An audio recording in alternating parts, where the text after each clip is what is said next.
मित्रांनो, महाराष्ट्रामधील भाजपवाल्यांवर काय ही वेळ आली?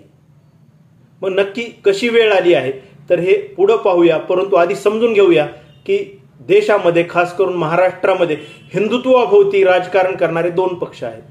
एक म्हणजे भाजपा आणि दुसरं म्हणजे शिवसेना, उद्धव ठाकरे. आणि मग असं सर्व राजकारण करत असताना मग उद्धव ठाकरे किंवा बाळासाहेब ठाकरे किंवा प्रबोधनकार ठाकरे किंवा मग आता आदित्य ठाकरे यांनी त्यांचं हिंदुत्व हे सातत्याने उघड केलेलं आहे. हृदयात राम आणि हाताला काम म्हणजे आमचं हिंदुत्व आहे. आमचं हिंदुत्व हे चुली पेटवणार आहे, घर पेटवणार नाही, किंवा आमचं हिंदुत्व हे शेंडी जानव्याचं हिंदुत्व नाही, असं उघडपणे बाळासाहेब असतील, उद्धव ठाकरे असतील किंवा आदित्य ठाकरे असतील हे सातत्याने बोलत असताना दिसतात.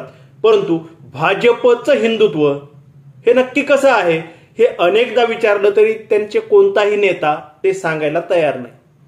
मग भाजपचं हिंदुत्व म्हणजे नक्की कोणतं? भाजपचं हिंदुत्व म्हणजे RSSचं हिंदुत्व आहे का? भाजपचं हिंदुत्व म्हणजे गोळवलकर आणि हेडगेवारांचं हिंदुत्व आहे का? भाजपचं हिंदुत्व म्हणजे अटलजी अडवाणीजींचं हिंदुत्व आहे का? किंवा मग भाजपचं हिंदुत्व म्हणजे मुंडे महाजनांचं हिंदुत्व आहे का? किंवा मग भाजपचं हिंदुत्व म्हणजे मोदी शहांचं हिंदुत्व आहे का? किंवा मग भाजपचं हिंदुत्व म्हणजे फडणवीस आणि नितेश राणेंचं हिंदुत्व आहे? या प्रश्नाचं उत्तर कुठेही मिळत नाही. आणि ठाकरेंचं जसं प्रबोधनकारांपासून आदित्य ठाकरेंपर्यंत एका सुरात एक लाईन बोलत असताना दिसतात, तसं मग इकडं हेडगेवार गोळवलकरांपासून ते फडणवीस आणि नितेश राणे मधले सर्व यांच्यामध्ये कुठेही हिंदुत्वात तारतम्य नसलेलं दिसतं. आणि मग आता विधानसभा निवडणूक आहे, त्यामुळेच मला प्रश्न पडला आहे की भाजपवाल्यांवर काय ही वेळ आली? मग नक्की काय वेळ आली आहे हे आपण पुढे समजून घेणारच आहोत. परंतु मागील काही दिवसांमधले भाजपच्या नेत्यांची वक्तव्य आपण जेव्हा ऐकतो तेव्हा ते सातत्याने उल्लेख करतात की हिरवी मतं, हिरव्यांची लाचारी, जाळीदार टोपी, चांद तारा किंवा ओट जिहाद, असं मग ते फडणवीस असतील, ते तुषार भोसले असेल किंवा तो आशिष शेलार असेल, हे सर्वजण सातत्याने या शब्दांचा वापर करतात आणि कुठेतरी धार्मिक ध्रुवीकरण करण्याचा प्रयत्न करतात. आणि नितेश राणे तर काय मोर्चेच काढीत फिरतो, हिंदू जन आक्रोश मोर्चा, आपल्याच सरकार विरुद्ध मोर्चा. मग ते केंद्रातलं सरकार असेल किंवा राज्यातलं सरकार असेल, आणि उभा राहून भाषण करत असताना थेट मुस्लिमांच्या विरोधात भूमिका. मग मशिदीत घुसून काय मारू काय, किंवा मग 10 मिनिटं पोलीस काय सुट्टीवर जा काय, किंवा अन्य गोष्टी. मग नितेश राणे बोलत असताना आता मी हिंदूंचा गब्बर झालोय वगैरे, असं सर्व बोलत असताना आपण सर्वांनी ऐकलेलं आहे. आणि मग आता मूळ मुद्दा हा की भाजपवाल्यांवर काय ही वेळ आली.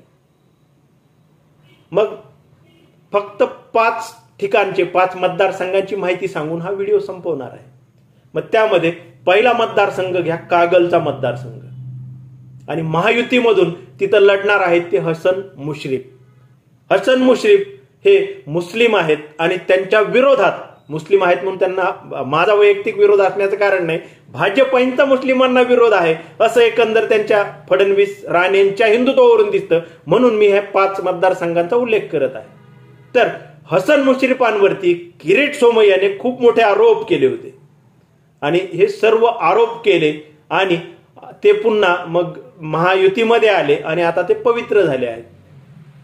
मग दुसरा मतदारसंघ आहे तो सिल्लोडचा मतदारसंघ, अब्दुल सत्तार. अब्दुल सत्तार यांनी हिंदू देवतांबाबत अवमानजनक वक्तव्य केल्याचे व्हिडिओ भाजपाई कार्यकर्ते समाज माध्यमांवर पसरवत असताना आपण सर्वांनी पाहिलं होतं आणि अब्दुल सत्तारांच्या विरोधात बोलत असताना सर्वांनी पाहिलं होतं. आता ते महायुतीचे उमेदवार असणार आहेत. मग तिसरे मतदारसंघ आणि चौथा मतदारसंघ आहे तो नवाब मलिक आणि सना मलिक यांचा, अणुशक्तीनगर आणि बाजूचा एक मतदारसंघ आहे. त्या दोघांनाही उमेदवारी मिळण्याची शक्यता आहे, आणखी उमेदवारी घोषित झालेली नाही. मग या नवाब मलिकांवर स्वतः फडणवीसांनी दाऊदशी संबंधित असल्याचा, देशद्रोही असल्याचा आरोप केला होता आणि त्या नवाब मलिकांना जेलमध्ये देखील टाकलं होतं. आणि 5वा मतदारसंघ आहे तो झिशान सिद्दीकी यांचा वांद्र्याचा मतदारसंघ. आणि मग नुकतंच बाबा सिद्दीकी यांची हत्या करण्यात आलेली आहे. ते गुंड सध्या पकडलेले आहेत आणि कुठेतरी त्याचं कनेक्शन लॉरेन्स बिश्नोई सोबत जोडल्याचं बातम्यांमधून आपण पाहतो आहोत.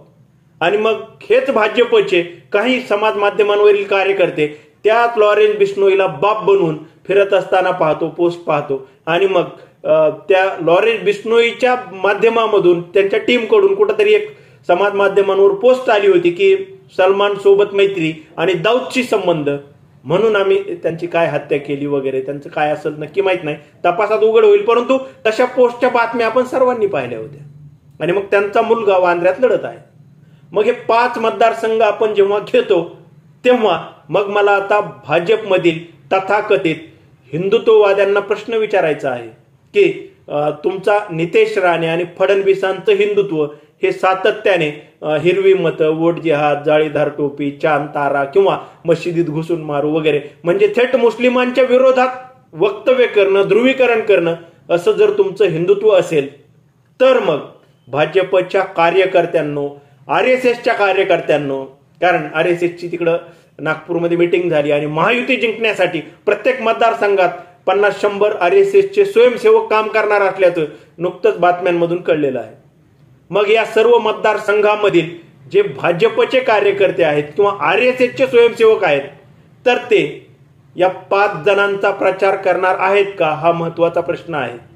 मग या 5 मतदारसंघात ते तटस्थ राहणार आहेत का, असा देखील इथं प्रश्न आहे. तटस्थ राहिलं म्हणजे पाठिंबा दिल्यासारखंच आहे का, मग उघडपणे या 5 जणांना विरोध करणार आहेत, विरोधी भूमिका घेणार आहेत आणि विरोधी उमेदवार निवडून आणणार आहेत, याविषयीचं स्पष्टीकरण भाजपमधील तथाकथित प्रचारकांनी, RSSच्या स्वयंसेवकांनी दिलं पाहिजे.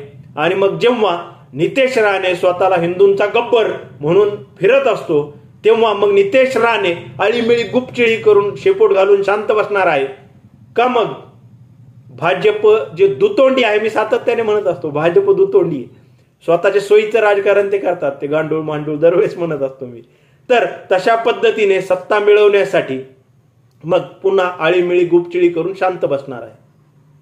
जर शांत बसणार असतील तर मग तुम्ही मुस्लिमांना का विरोध करता, सरसकट मुस्लिमांना का विरोध करता, असा देखील एक देशप्रेमी नागरिक म्हणून माझ्यासारख्याच्या मनात प्रश्न तयार होतो.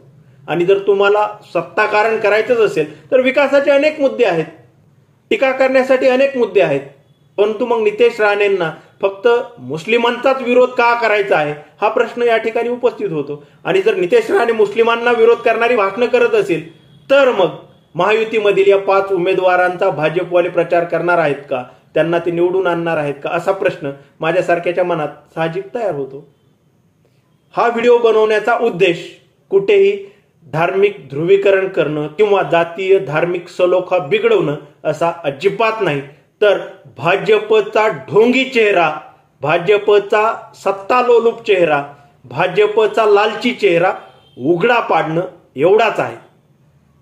मित्रांनो, माझ्या या विश्लेषणाविषयी तुम्हाला नक्की काय वाटतं आणि भाजपच्या नेत्यांवर, भाजपाईंवर ही काय वेळ आली असा प्रश्न तुमच्याही मनात उपस्थित झाला असेल तर भरपूर कमेंट करा. आजच्या पुरतं एवढंच, थांबतो. धन्यवाद.